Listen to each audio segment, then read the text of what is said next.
Irmãos, nós já temos a hora um pouco avançada, mas eu quero ler convosco um texto no Evangelho de João, no capítulo 1.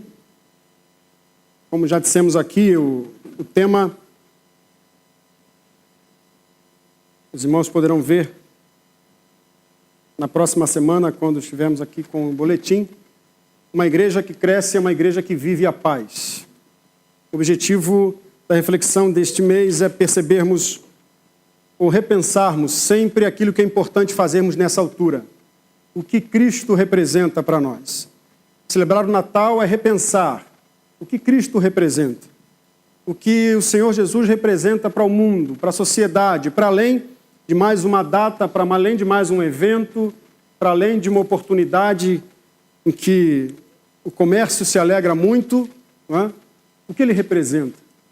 Nós, enquanto cristãos, temos mais uma vez uma oportunidade, como temos a cada ano, de relembrar o que de fato representa o Natal e o significado desse evento para a nossa vida ou para a história da humanidade.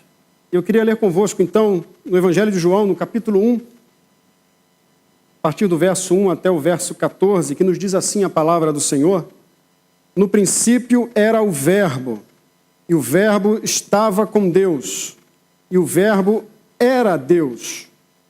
Ele estava no princípio com Deus. Todas as coisas foram feitas por intermédio dele, e sem ele, nada do que foi feito existiria. A vida estava nele, e ele era a luz dos homens. A luz resplandece nas trevas, e as trevas não prevaleceram contra ela. Houve um homem enviado por Deus, seu nome era João. Ele veio como testemunho, a fim de dar testemunho da luz, para que todos crescem por meio dele. Ele não era a luz, mas veio para dar testemunho da luz. Pois a verdadeira luz que ilumina a todo homem, estava chegando ao mundo. O Verbo estava no mundo, e este foi feito por meio dele, mas o mundo não o reconheceu. Ele veio para o que era seu, mas os seus não o receberam. Mas a todos que o receberam, aos que creem no seu nome, deu-lhes a prerrogativa de se tornarem filhos de Deus, os quais não nasceram de linhagem humana, nem do desejo da carne, nem da vontade do homem, mas de Deus.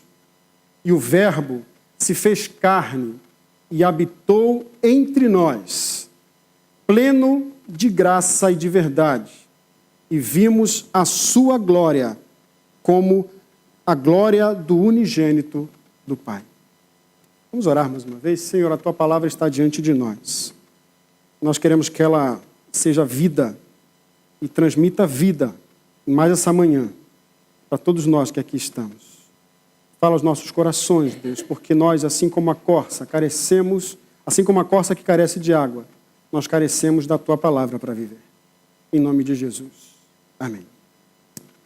O apóstolo João, o evangelista João, escreve aqui, discípulo de Jesus, uma carta, melhor dizendo, outras cartas e um evangelho aqui para mostrar na comunidade em que ele vivia, no contexto em que ele vivia, quem de fato era Jesus. Nós lembramos um pouco da história, vamos ver que João, né, enfrentou aquelas lutas, aquelas controvérsias todas, enquanto discípulo, testemunhou a libertação da morte da cruz com o Cristo ressurreto, experimentou vida, tornou-se apóstolo, enfrentou perseguições, e segundo a história, no ano 68 depois de Cristo, numa altura em que em Jerusalém havia uma violência, perseguição por parte dos romanos, ele foge para Éfeso e vive em Éfeso até o ano 98.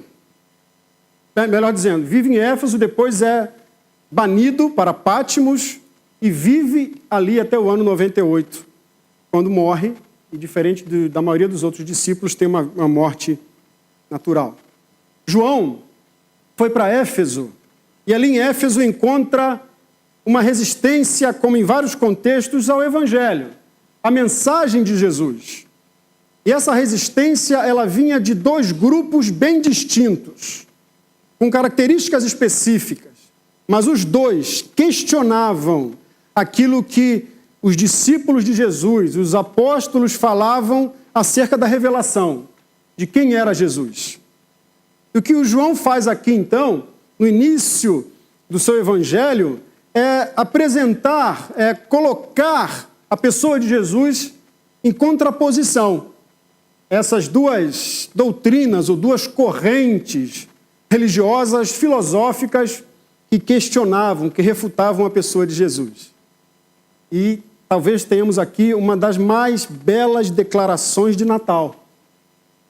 Porque a afirmação é: o Verbo se fez carne e habitou entre nós. Os gregos viviam já aqui de maneira ainda incipiente, de maneira ainda muito inicial, mas uma grande influência daquilo que nós chamamos de gnosticismo, né? Que, na verdade, nos 3 primeiros séculos da igreja foi uma grande resistência ao cristianismo. O gnosticismo acreditava no ser divino, né? E resumidamente aqui, acreditava que havia um ser divino que sustentava o que eles chamavam de cosmos. O mundo, o cosmos, era sustentado por um Deus. E esse Deus estava ou emanava a sua essência em tudo. Em tudo. Universo. Deus estava ali, em todos os lugares. E esse discurso de um panteísmo, de um Deus que é tudo, de que um tudo que é Deus, é muito comum ainda hoje em dia, não é? É muito comum e muitas dessas afirmações estão presentes em tradições, inclusive, nomeadamente no cristianismo. O universo, a sua essência, o infinito, com o seu poder divinal. Perguntaria Fernando Pessoa, ou afirmaria Fernando Pessoa, não é? O universo não é ideia minha. A minha ideia do universo é ideia minha. O anoitecer não é ideia minha. A minha ideia do anoitecer é ideia minha. As coisas existem, mesmo que eu as perceba ou não. A pergunta que podemos fazer é: de quem é a ideia? E aqui, olhando agora para os meus conterrâneos brasileiros, lembrando de uma música que era muito famosa na década de 80 e 90 no Brasil, que fala tão correto e tão bonito: o infinito é realmente um dos deuses mais lindos. Assim pensava o gnosticismo. Deus, acompanhado da sabedoria e do logos, ou do verbo, eram plenos, perfeitos. E dali se emanavam outros seres, ou outras emanações, outros eons, seres espirituais que viviam entre nós, não é? Que completavam aquilo que Paulo gosta de fazer ênfase, ao pleroma, ou a plenitude, ao todo. E lá embaixo, entre esses deuses todos, havia um que foi definido como um meio criador, chamado de demiurgo. Um Deus que resiste à sua condição divinal e, afastado do grande Deus, se torna corrupto pelo seu poder.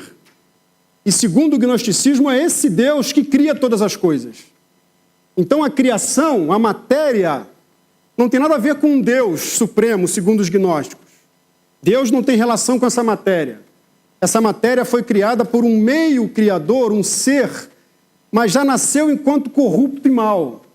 A criação, a matéria é má. É má em si. Na sua constituição, ela já nasceu corrupta. Difere do princípio bíblico, não é? De que nós cremos que o mal entra no mundo pela desobediência e pela rejeição a Deus, com os nossos primeiros pais. Os gnósticos creem que o mundo é mau, e esse ser divino não consegue e não pode relacionar-se com essa matéria má e corrupta. Ele está lá. O defeito da existência já é um defeito de criação. Já saiu de fábrica defeituoso. Era assim que eles criam. Era assim que criavam uma doutrina em torno de um Deus que não tem compromisso nenhum com o mundo criado, que, aliás, não se relaciona por essência, por pureza, com esse mundo mau. Que Deus é esse? Que Deus é esse? João vem dizer exatamente o contrário. João vem refutar essa ideia com uma afirmação belíssima. Ele começa esse texto que nós lemos dizendo, sim, no princípio era o verbo. Ok, até aí tudo bem. E o verbo estava com Deus. E o verbo era Deus. Ótimo. Nisso nós concordamos. Mas tem um detalhe diferente. O mundo não foi criado por um ser mau, corrupto. Todas as coisas foram feitas por intermédio dele. E sem ele, nada do que foi feito existiria. A criação, o mundo, é criação desse verbo divino perfeito e pleno. Ele existe antes de todas as coisas. E ele, e através dele, da palavra, do verbo, é que tudo veio à existência. A criação não é a ideia má de um ser mau. É uma ideia perfeita de um Deus perfeito. É o Deus, criador e sustentador da vida, que está ali, que cria, que traz a vida. A vida flui de Deus.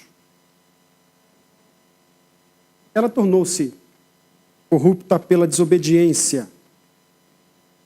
Mas esse mundo não foi criado imperfeito. Esse idealismo gnóstico, o idealismo no conceito de que nós construímos ideias a respeito do divino e fazemos com que essas ideias sejam mais reais ou mais verdadeiras para alguns do que a própria revelação de Deus.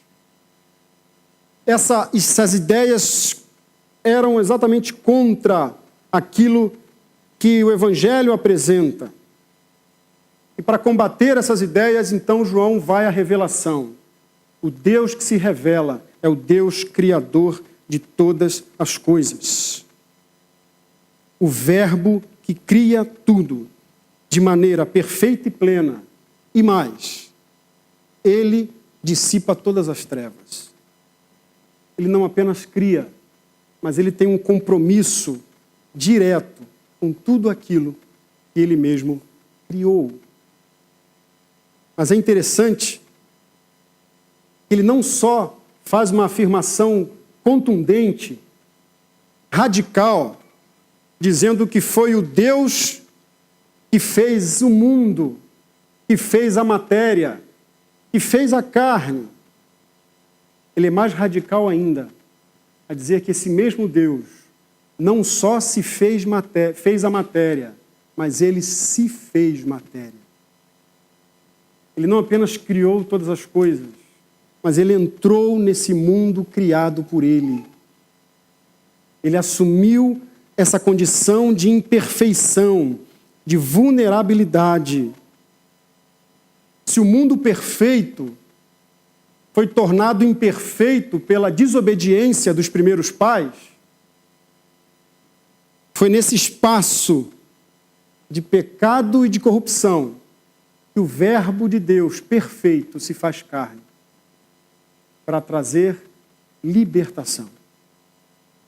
O que o João diz, então, no versículo 14, é que esse Verbo se faz carne e habita entre nós, ou tabernacula entre nós, ou faz sua morada entre nós, ou decide viver no meio de nós. E faz isso, segundo ele, trazendo salvação. Ele vem pleno de graça e de verdade. Ele não vem condenar, ele não vem julgar, ele vem pleno de graça, pleno de favor. Mesmo que nós não tivéssemos razão para receber tão grande amor, ele, por sua graça, veio. E veio trazendo libertação. Veio trazendo salvação. Mas ele diz ainda que não só veio trazendo essa salvação, mas veio revelando o Pai. Vimos a sua glória como a glória do unigênito do Pai. Querem conhecer a Deus? Não precisem buscar o conhecimento pleno e superior dos gnósticos. Olhem para Jesus. Querem conhecer o Pai?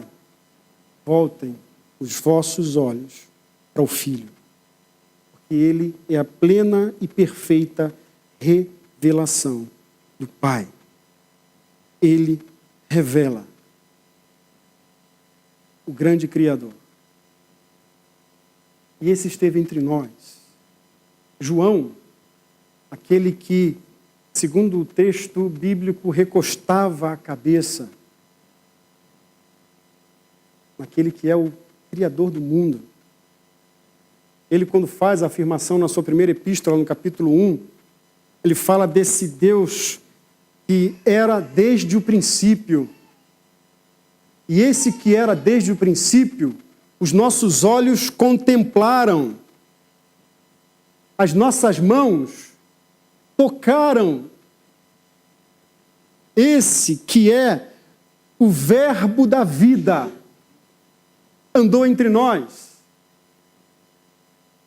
E andou entre nós, experimentando traição, mentira, vergonha, humilhação, rejeição, mas não deixou de realizar aquilo para o qual veio ao mundo, trazer salvação e revelar a glória do Pai.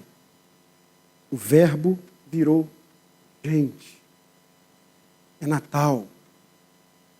Deus entre nós. Mas, como disse, é interessante porque o evangelista não tem apenas a preocupação de refutar, não é, essa afirmação gnóstica de um Deus distante, de um Deus comprometido, que não está comprometido com o mundo, um Deus que muitas vezes é resistente às nossas ideias religiosas. Mas também ele faz um outro contraponto, não agora com os gentios, mas com a tradição judaica,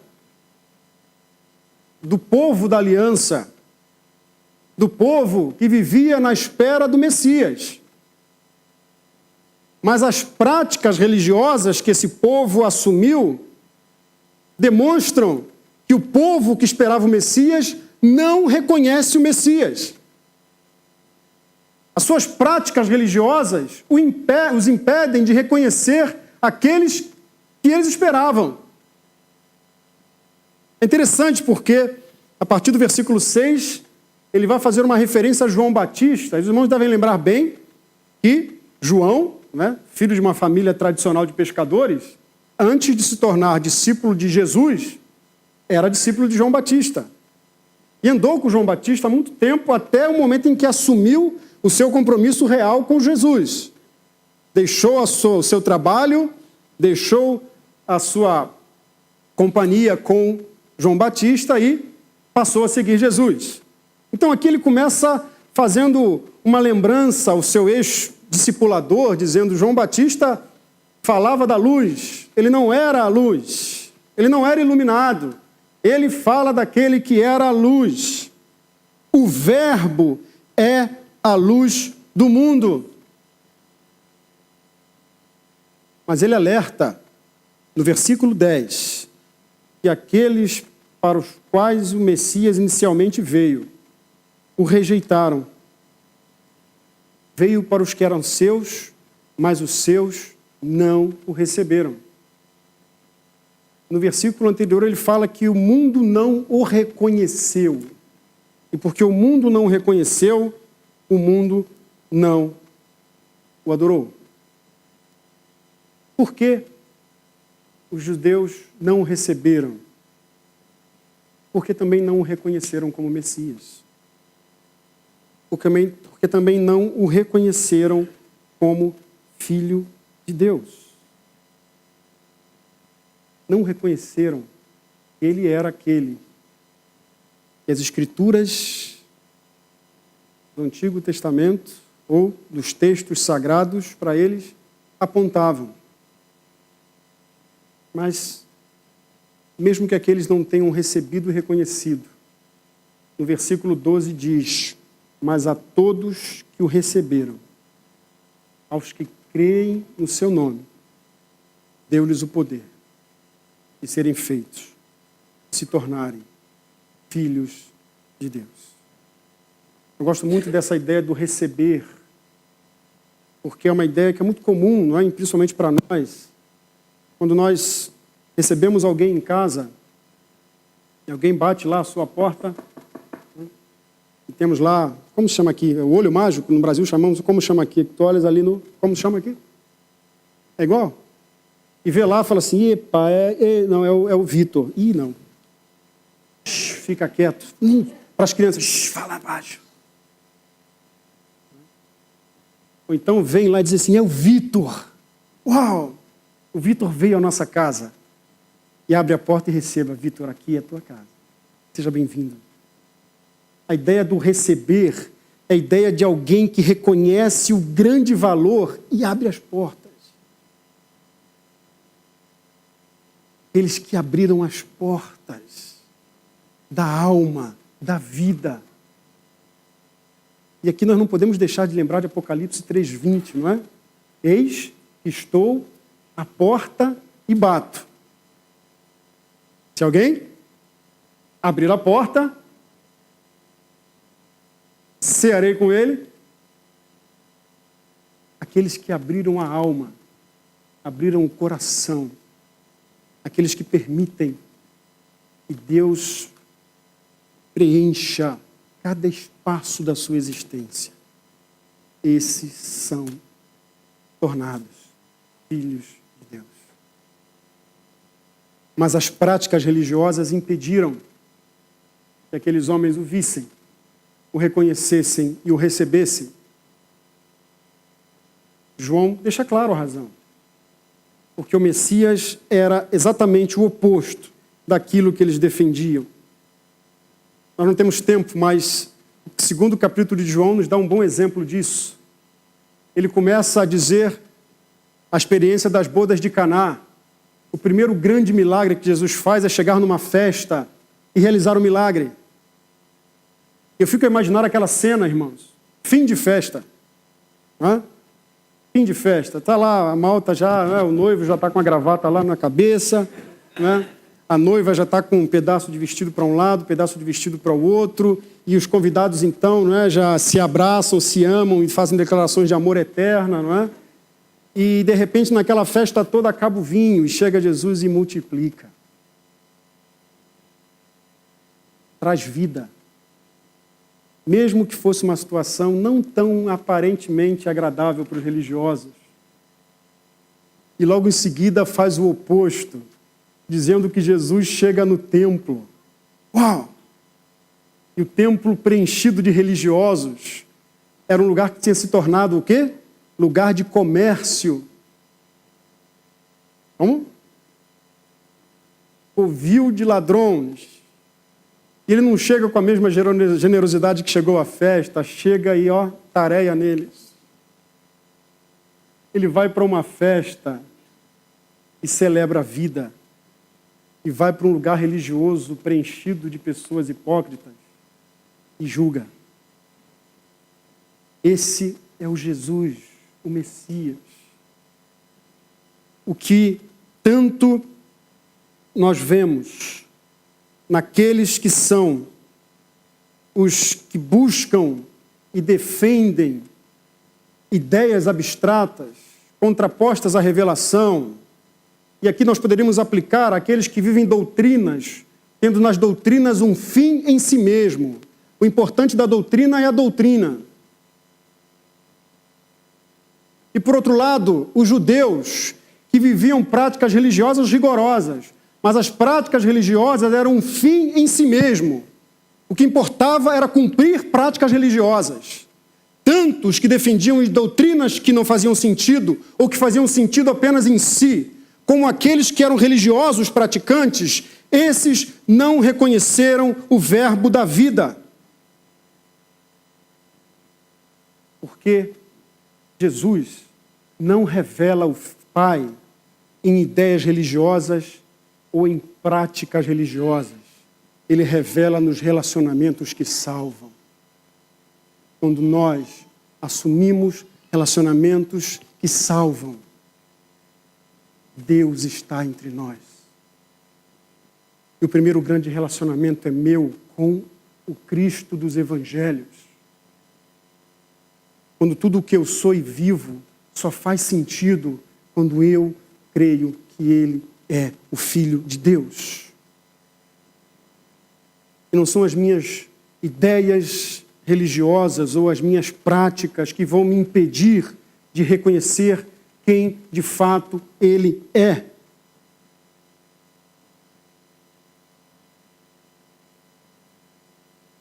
Natal, segundo João, é Deus recriando relações que salvam. É Deus vindo em direção à humanidade caída. É Deus restaurando proximidade para nós que estamos mortos em nossos delitos e pecados. É Deus tornando-se próximo. É Deus semeando a paz. O Verbo se fez carne e habita entre nós. Podemos vê-lo, podemos demonstrá-lo através das nossas vidas. O convite a viver a paz é um convite a expressar e experimentar uma relação de vida e de salvação com o príncipe da paz. Mas é também nos tornarmos instrumentos para aqueles que vivem sem paz, para que eles vejam a graça e o amor de Deus.